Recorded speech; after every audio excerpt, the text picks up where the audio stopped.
Saber Direito desta semana apresenta um curso de 5 aulas sobre direitos humanos. O foco é na pessoa com deficiência e a abordagem é de temas como família, casamento, união estável, moradia, curatela e tomada de decisão apoiada. As aulas são com a professora Luciana Mussi.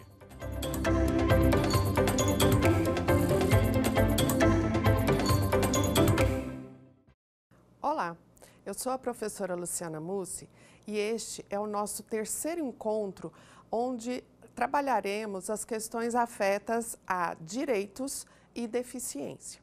No nosso primeiro encontro, nós falamos sobre quem são as pessoas com deficiência, de acordo com a Convenção sobre os Direitos das Pessoas com Deficiência, que foi internalizada no direito brasileiro em 2009 e depois regulamentada pela Lei Brasileira de Inclusão de 2015, que entrou em vigência em 2016.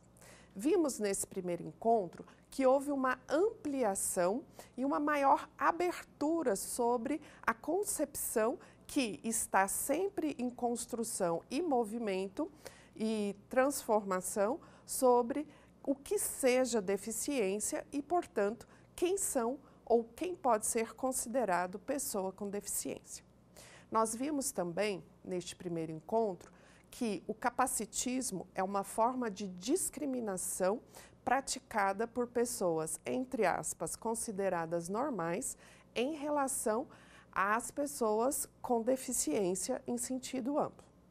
Na nossa segunda aula, nós vimos as famílias das pessoas com deficiência. Até hoje, existem críticas e dúvidas acerca da capacidade, daí o capacitismo aparecendo mais uma vez, das pessoas com deficiência formarem suas famílias. Entretanto, reitero que após a convenção ser internalizada no nosso direito brasileiro e ser regulamentada pela Lei Brasileira de Inclusão, também chamada de Estatuto da Pessoa com Deficiência, essas dúvidas não mais podem persistir, muito menos entre vocês, estudantes de direito, e nós, operadores do direito e professores de direito. Neste segundo encontro, ou no último encontro, que foi o segundo, nós também falamos sobre duas modalidades de família, duas modalidades específicas de família que podem ser adotadas a critério das pessoas com deficiência. A família matrimonial e a família constituída por intermédio de união estável. Neste terceiro encontro, que estamos iniciando agora, a ideia que eu trouxe para o nosso diálogo é falarmos sobre mais um modelo ou mais uma modalidade de família que pode ser também adotada de acordo com a preferência, de acordo com as escolhas da pessoa ou das pessoas com deficiência. Que modalidade de família é essa? São as famílias substitutas. Existem 3 espécies de famílias substitutas previstas no ordenamento jurídico brasileiro, tanto no Código Civil como no Estatuto da Criança e do Adolescente e ainda também na Convenção e na Lei Brasileira de Inclusão. Quais são essas modalidades, então, de famílias substitutas? São elas a guarda, a tutela e a adoção. Eu propus para esse nosso encontro, para essa nossa conversa, falar em sentido amplo de regras que são aplicáveis a essas 3 modalidades ou espécies de famílias substitutas ou substitutivas e depois me ater mais especificamente à adoção, que é a forma mais ampla de inclusão de uma criança ou adolescente com deficiência em uma família substituta. Então, vamos lá?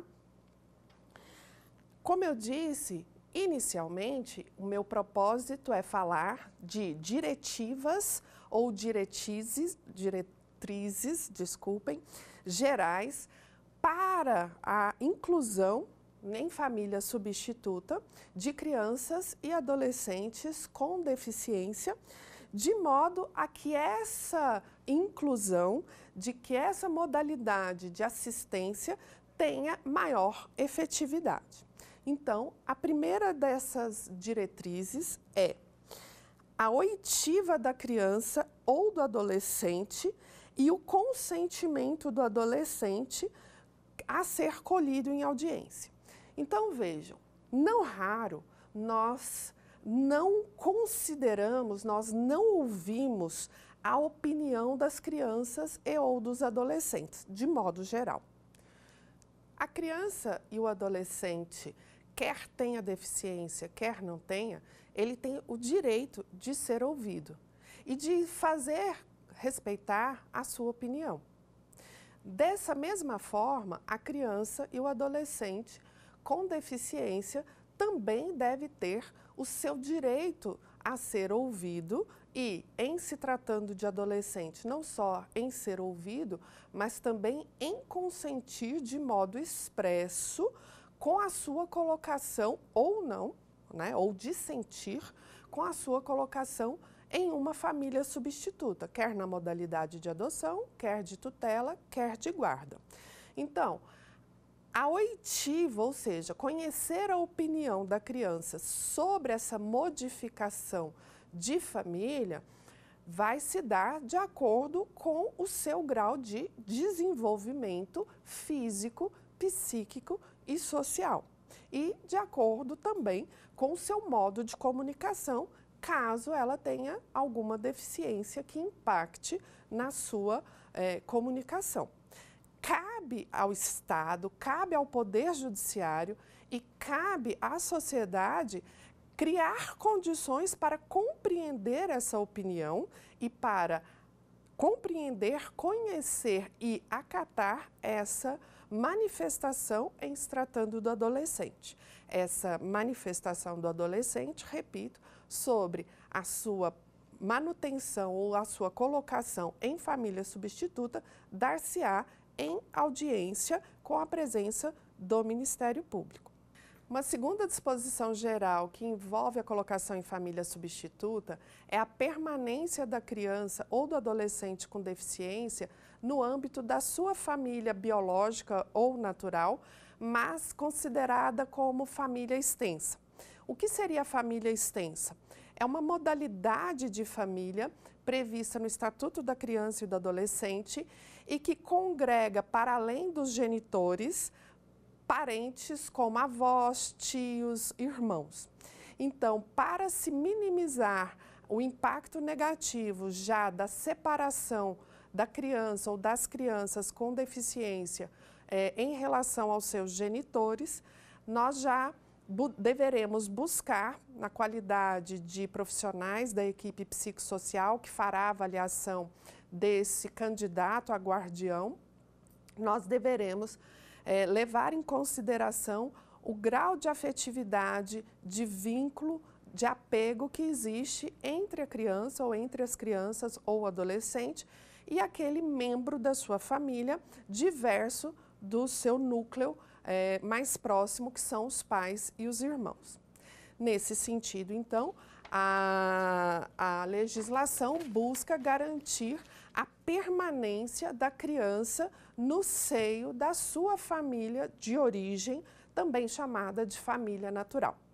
Nesse sentido, essa segunda diretriz geral, ela é complementar à terceira diretriz geral, que prevê ou que recomenda que essas crianças, em sendo mais de uma, sejam mantidas conjuntamente, ou seja, que o tutor ou o guardião ou até mesmo o adotante leve consigo, tenha consigo, estabeleça consigo ou aprofunde um vínculo com os irmãos, a fim de que essas crianças não percam o vínculo com os genitores e ainda, por consequência, percam o vínculo com os irmãos, ou seja, perca o vínculo fraternal.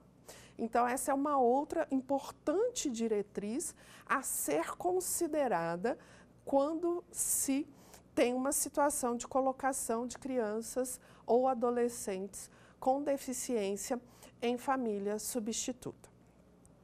Uma quarta diretriz geral é a preparação prévia e o acompanhamento posterior da colocação em família substituta.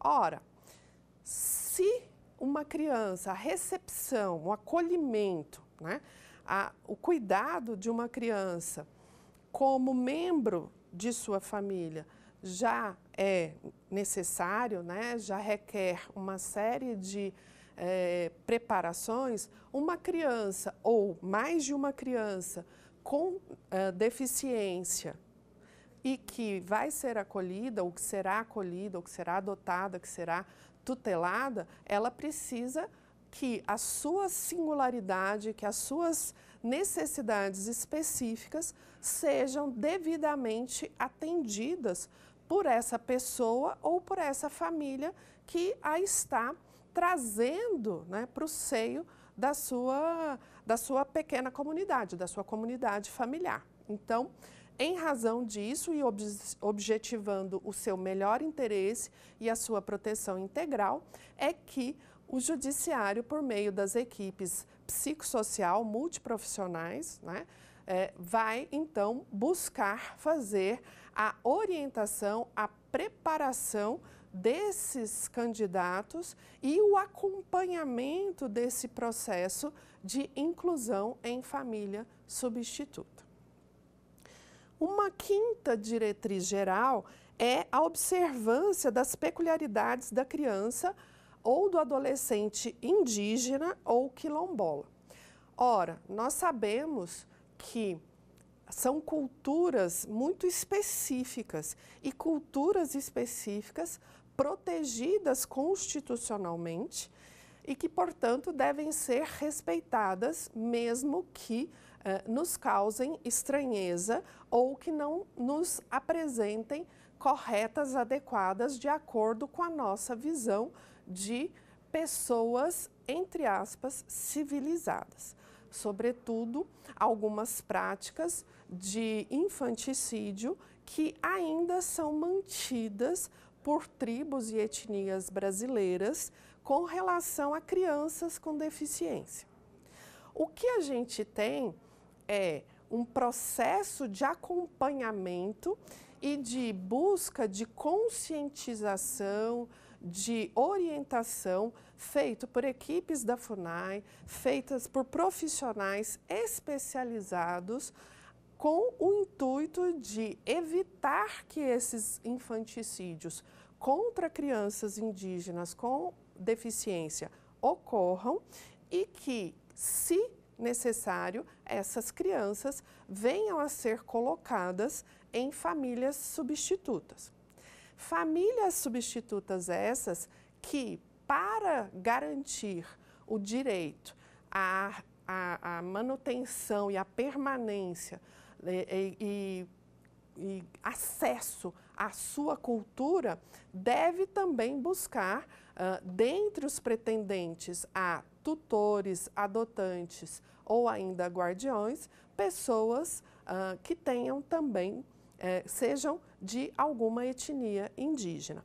Então, eu estou aqui falando especificamente das peculiaridades culturais afetas a crianças e adolescentes indígenas com deficiência, mas o respeito à cultura de crianças quilombolas, às suas origens, à sua língua, enfim, tudo isso também deve ser levado em consideração, tal como deve-se levar em consideração as peculiaridades socioculturais das crianças indígenas e dos adolescentes indígenas com deficiência e, então, da mesma forma, esse respeito, essa observância e essa preservação da cultura, do contato e da permanência com pessoas que sejam representativas dessa cultura, dessa etnia, desse grupo, também deve ser buscado pelas autoridades e também deve ser acompanhado pelas autoridades. Mais uma diretriz geral envolve a possibilidade de indeferimento da medida de colocação em família substituta por dois motivos. Um deles é por incompatibilidade entre essa criança e esse adolescente, ou esse adolescente com deficiência, e o candidato a guardião, tutor ou adotante, ou ainda pela inadequação do ambiente no qual essa criança futuramente virá a ser inserido. Então, são duas hipóteses de não confirmação ou de não aceitação da colocação em família substituta. Uma, a falta de criação de vínculo, isso pode acontecer, não é? Os psicanalistas dizem, com razão, que até mesmo um filho biológico deve ser adotado simbolicamente pelos seus genitores. Então, a adoção de filhos adotivos ou ainda, né, que venham a ser colocados sob tutela ou guarda de uma pessoa ou de uma família, pessoa essa que também pode ter deficiência, né? Isso é uma garantia tanto para a criança como para o adolescente, como para as pessoas adultas com deficiência, uma vez querendo formar família e optando pela família substituta, ele pode também buscar uma criança com deficiência ou uma criança sem deficiência. Então, as pessoas com deficiência tanto podem estar do lado do adotante ou do guardião, do tutor, como podem ser as crianças ou adolescentes a serem tutelados ou a serem adotados ou ainda a ficarem sob a guarda de uma pessoa ou de um par conjugal ou ainda de um grupo familiar. Bem, nesse sentido, então, se não houver um aprofundamento do vínculo, ou se esse vínculo venha, por qualquer razão, a se romper, então, nesse sentido, a medida de colocação em família substituta deve ser indeferida, pois não há como se constituir uma família, né, sem o vínculo. Até porque, é importante que se diga, as famílias substitutas são também modalidades de famílias socioafetivas. O que são famílias socioafetivas? As famílias socioafetivas são famílias que são formadas para além do vínculo biológico, ou sem que haja um vínculo biológico. Então, para além da consanguinidade, né, de ser uma mãe de sangue ou um pai de sangue, a paternidade, a maternidade e, portanto, a parentalidade socioafetiva de crianças e adolescentes com deficiência ou a serem adotados por pessoas com deficiência, requer essa formação do vínculo de afetividade, do vínculo amoroso ou o estreitamento de um vínculo pré-existente, se nós estivermos já falando de família extensa. Então, se esse vínculo não se forma ou se rompe, então a orientação, a diretriz é que haja o indeferimento da medida. Uma outra razão que pode provocar o indeferimento da colocação em família substituta é um ambiente inadequado para o pleno, para o integral desenvolvimento dessa criança ou desse adolescente com deficiência. Então, um ambiente onde ela não vá ser amada, onde há abandono afetivo, onde há abandono material, onde não há cuidados com a sua saúde, com a sua educação, este não é um ambiente onde ela poderá se desenvolver integralmente, plenamente, tanto na sua esfera física, como na sua esfera psíquica, espiritual, social e intelectual, cultural. Portanto, também é um outro motivo, uma outra hipótese para o indeferimento da colocação em família substituta.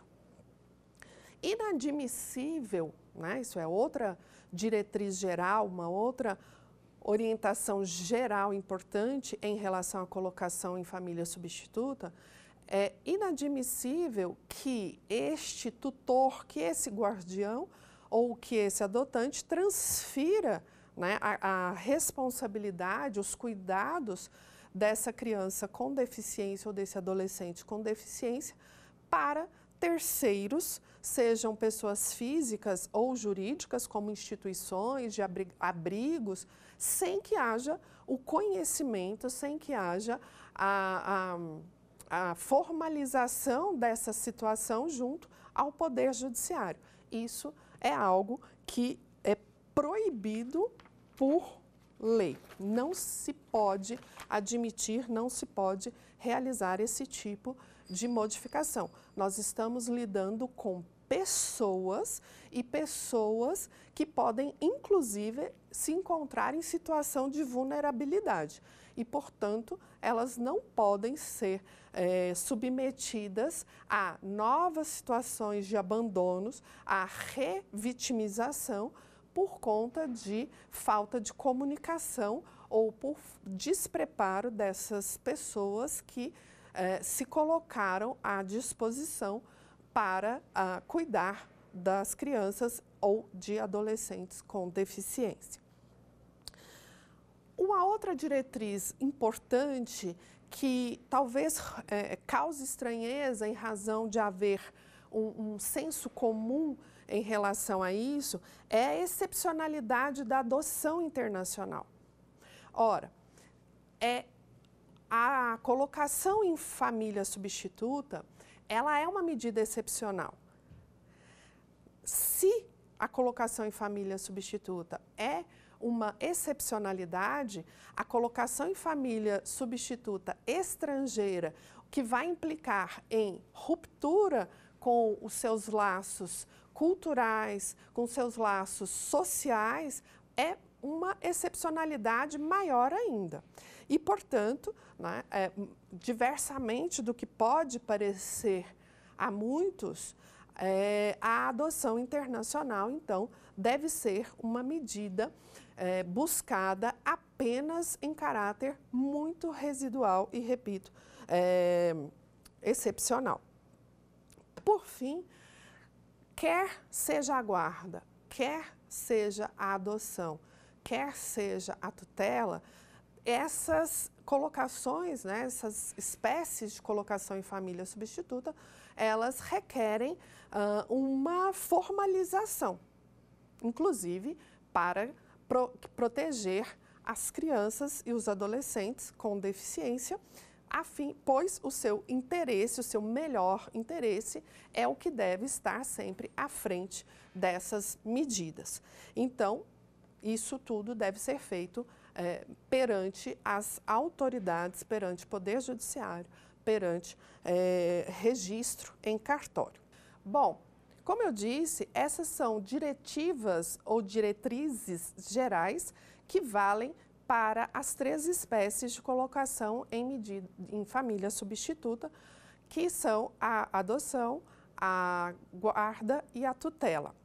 Eu vou aprofundar ou vou trazer algumas reflexões sobre a adoção, repito, feita por pessoas com deficiência e para a adoção de crianças ou adolescentes com deficiência. Então, a partir de agora, eu vou me ater, tudo que eu falar terá relação direta apenas com o instituto ou a colocação em família substituta por meio da adoção. Então, o que é a adoção? O que caracteriza a adoção? A adoção é uma forma de estabelecer um vínculo de filiação e de parentalidade. Maternidade, se eu for mulher, ou parentalidade, ou paternidade, desculpa, se eu for homem, e parentalidade se eu formar um par conjugal. E por que eu estou falando paternidade, maternidade e parentalidade? Porque a adoção, ela pode ser feita isoladamente por um indivíduo solteiro, divorciado, viúvo, ou pode ser feita conjuntamente por um casal, por um par. E hoje, a adoção por um par heteroafetivo ou homoafetivo já não mais causa tantas discussões como já causou há algum tempo.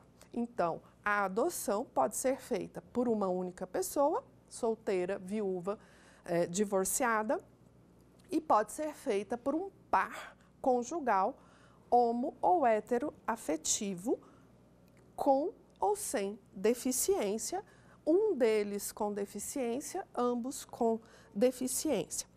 Então, um conceito de adoção para que a gente possa continuar dialogando sobre esse instituto ou sobre essa modalidade de colocação em família substituta. A adoção, então, ela é um ato jurídico de caráter complexo, porque envolve várias fases, várias etapas, né, de natureza irrevogável e excepcional, que firma a relação paterno ou materno-filial, como eu já disse. Diante disso, de acordo com a Constituição, de acordo com a Convenção sobre os Direitos das Pessoas com Deficiência, de acordo com a Lei Brasileira de Inclusão, essa adoção ou essa filiação e, portanto, essa parentalidade, ela deve ser exercida em igualdade de condições, tanto em relação aos adotantes como em relação aos adotados. Em outros termos, não há mais a possibilidade ou caracteriza discriminação você se referir ao meu filho do coração, ao meu filho adotivo. Não, ele é seu filho, ela é sua filha, ponto. Se ele é filho biológico, se ele é filho por intermédio, né, de um ato de adoção, né, de uma paternidade aí civil, isso não mais deve figurar, não mais deve ser explicitado, sob pena de discriminação, inclusive por quem está adotando. Então, como eu disse, a adoção hoje, ela requer um tratamento igualitário, tanto dos adotantes com deficiência em relação aos demais adotantes, como dos adotandos em relação aos demais filhos. Eu vou começar a falar um pouquinho sobre essa exigência de igualdade de condições entre adotantes com e sem deficiência, o que eles devem, o tratamento isonômico que lhes é devido em relação a qualquer outro adotante, singularmente, individualmente considerado, ou em relação a qualquer outro par conjugal, par afetivo que esteja adotando. Então, nesse sentido, eles devem ter, no mínimo, 18 anos, né, se for uma pessoa sozinha ou se forem um casal, se formarem um casal, independentemente do seu estado civil. Há a exigência de uma diferença de idade de, no mínimo, 16 anos entre o adotante e o adotando, ou entre os adotantes e os adotandos, para que não haja confusão nos afetos que podem ser dedicados uns aos outros, né? Então, idade mínima do adotante, né, tem que ser de 18 anos e tem que haver uma diferença mínima de 16 anos entre um e outro. Ah, mas e se forem 15 anos, 8 meses de diferença? Aí cabe ao juiz analisar as peculiaridades daquele caso. Nós temos julgados que entenderam que, tendo-se em vista já a relação, o vínculo afetivo indiscutivelmente existente entre adotante e adotado e a diferença entre eles de idade sendo menor de 16 anos, deveria ser afastada essa regra, essa exigência, em prol do melhor interesse da criança, em prol do vínculo que comprovadamente já existia. Mas, repito, a regra geral, né, é de que haja uma diferença mínima de 16 anos entre quem está sendo adotado e quem está adotando. Como há uma exigência de capacidade, de cuidado, a legislação também impede, cerceia a possibilidade de pessoas relativamente incapazes adotarem. Atualmente, pela legislação brasileira, nós temos apenas como absolutamente incapazes as pessoas que têm a idade inferior a 16 anos. Esses são a única categoria no momento de absolutamente incapazes no Brasil. Mas nós temos uma categoria intermediária de relativamente incapazes, que são as pessoas entre 16 e 18 anos, os ditos ébrios habituais e os viciados em tóxicos. Essas expressões ébrios habituais e viciados em tóxicos, elas estão desatualizadas em relação ao desenvolvimento das evidências científicas, e hoje a terminologia mais atualizada para se referir a pessoas que fazem uso nocivo, prejudicial de álcool e outras drogas é addiction em inglês. Então, os adictos são os que na legislação ainda são denominados ébrios habituais e viciados em tóxicos. Ora, se pela legislação esses grupos de indivíduos não são capazes para gerir sua própria existência, então a legislação também limita ou impede que eles venham a se habilitar para adotarem crianças e adolescentes com ou sem deficiência. Nessa perspectiva, também, a legislação não permite que pessoas que, por causa transitória ou permanente, não tenham condições de exprimir sua própria vontade. Por que isso? Porque como a adoção ela é irrevogável, ela é de caráter personalíssimo, se não for a própria pessoa manifestando ou expressando o seu desejo de adotar aquela criança ou aquele adolescente, essa vontade não fica configurada, não fica caracterizada. Um outro grupo que também tem restrições para a adoção são os pródigos. Tá? Então, na perspectiva de que essas crianças e esses adolescentes com deficiência precisam de um ambiente saudável, tanto física como psíquica e socialmente, para se desenvolverem integralmente, há a compreensão pela legislação de que os adictos e os pródigos não atenderiam essa necessidade das crianças e adolescentes com deficiência e nem de crianças e adolescentes sem deficiência, e aqueles que por causa transitória ou permanente não puderem exprimir sua vontade, como não fica evidente o desejo, né, a vontade de realmente constituir um vínculo filial e parental, também ficam aí com restrições para a adoção.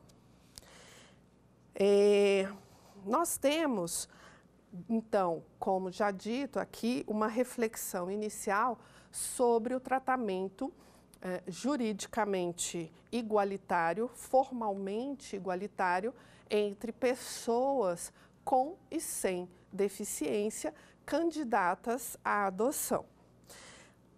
Do outro lado, nós também temos que tratar igualmente os filhos advindos, né, que tenham vínculos sanguíneos com esses candidatos a genitores, ou que não tenham vínculos sanguíneos, ou que formem, ou que constituam uma filiação socioafetiva com essas pessoas. Não pode, como eu já disse, haver uma hierarquia entre filhos naturais e filhos adotivos.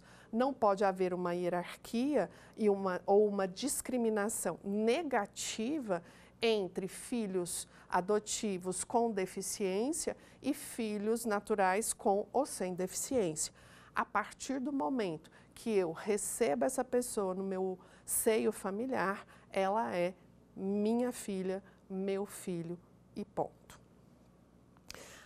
Apesar disso, existe um fantasma, existem práticas que hoje são proibidas pelo Estatuto da Criança e do Adolescente, expressamente proibidas, que são as práticas de devolução de crianças. Ora, como eu já disse, a adoção, ela se dá em caráter irrevogável, uma vez sendo, né, levada a termo.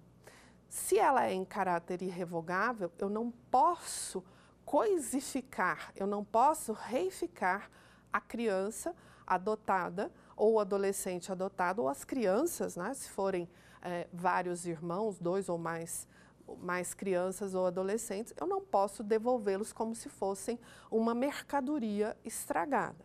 Diante disso, o ECA estabeleceu no seu artigo 197, a linha E, parágrafo 5º, a irrevogabilidade, né, e sanções para aqueles que venham se arrepender da adoção.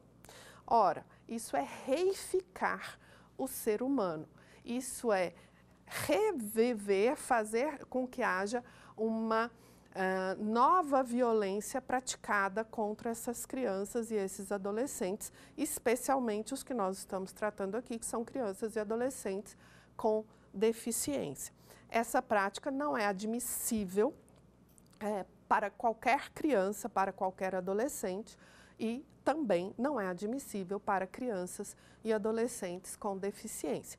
Por isso, há todo um acompanhamento do Poder Judiciário e das equipes do psicossocial, formadas por assistentes sociais e psicólogos, no sentido de trazer maior segurança para adotantes e adotandos, a fim de que realmente essa inclusão se dê da forma mais tranquila e mais benéfica para a criança e para o adolescente. Por quê? Porque a adoção já há muito não mais significa o atendimento de uma necessidade do adotante ou dos adotantes. A adoção, ela deve levar em conta prevalentemente as necessidades, os interesses, o melhor interesse da criança e do adolescente. Claro que é uma via de mão dupla, claro que o casal ou o indivíduo, a pessoa com ou sem deficiência, que vem adotar uma criança com ou sem deficiência, vai também gozar, né, do vínculo e dos aspectos positivos da parentalidade ou da maternidade ou da paternidade, se estiver adotando sozinho. Entretanto, a satisfação do desejo da maternidade ou da paternidade, ele é secundário em relação ao melhor interesse da criança e do adolescente com ou sem deficiência. Bom, era isso que eu gostaria de trazer para o nosso diálogo de hoje, e agora eu quero saber se vocês gravaram alguns dos pontos importantes ou mais relevantes dessa nossa conversa de hoje. Vamos ao nosso quiz?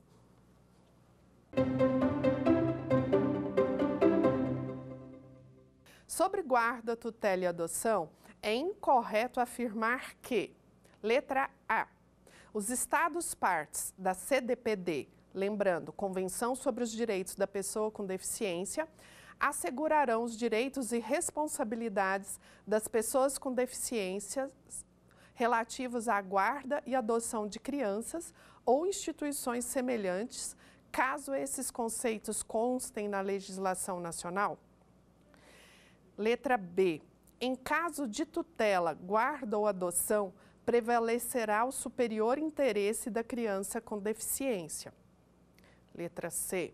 Os Estados partes da CDPD prestarão a devida assistência às pessoas com deficiência para que possam exercer suas responsabilidades na criação dos filhos.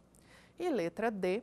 Os Estados partes da CDPD podem autorizar que uma criança seja separada dos pais sob a alegação de deficiência da criança ou de um ou de ambos os pais. Qual é a alternativa incorreta? Já sabe? É a letra D. A letra D, ela demonstra uma discriminação tanto em relação aos genitores quanto em relação às crianças com deficiência ou adolescentes com deficiência. O fato de a pessoa ter deficiência não a impede de exercer a parentalidade. E o fato de a criança ter uma deficiência não é motivo para separá-la, segregá-la, excluí-la do grupo familiar, do convívio familiar ou do convívio comunitário. Portanto, a letra D está expressamente errada. Se os familiares tiverem qualquer problema, qualquer dificuldade em exercer a paternagem e a maternagem, cabe ao Estado dar-lhes suporte, assistência para que permaneçam com seus filhos. Vamos à nossa segunda pergunta? João Paulo e Maria Luísa vivem em união estável há 10 anos e há 1 ano adotaram Arthur, uma criança com transtorno do espectro autista, TEA. Temos aqui um exemplo de família monoparental, família substituta, família natural, família estendida ou extensa ou ampliada. E a resposta certa é a alternativa B. Temos aqui uma família substituta. O casal vive uma união estável há 10 anos, portanto, eles preenchem os requisitos para a adoção dessa criança que apresenta deficiência. Fácil essa, não foi? Vamos então fazer uma síntese do que abordamos nesse nosso terceiro encontro. Neste encontro, nós falamos sobre uma modalidade específica de família, a família substituta. A família substituta pode ser constituída por intermédio de tutela, guarda ou adoção. A adoção, ela pode se dar por pessoas com ou sem deficiência. As pessoas com deficiência têm o direito a se apresentarem como candidatas à adoção em igualdade de condições com quaisquer outros candidatos. E as crianças com deficiência, por sua vez, também devem ser recepcionadas nessa família com o mesmo respeito, com as mesmas condições, com o mesmo tratamento que os filhos biológicos. Até o nosso próximo encontro. Quer dar uma sugestão de tema para os cursos do Saber Direito? Então mande um e-mail para a gente, saberdireito@stf.jus.br, ou entre em contato por WhatsApp. O número é esse que aparece na tela. Você também pode acompanhar as aulas pela internet. Acesse tvjustiça.jus.br ou nosso canal no YouTube, TV Justiça Oficial.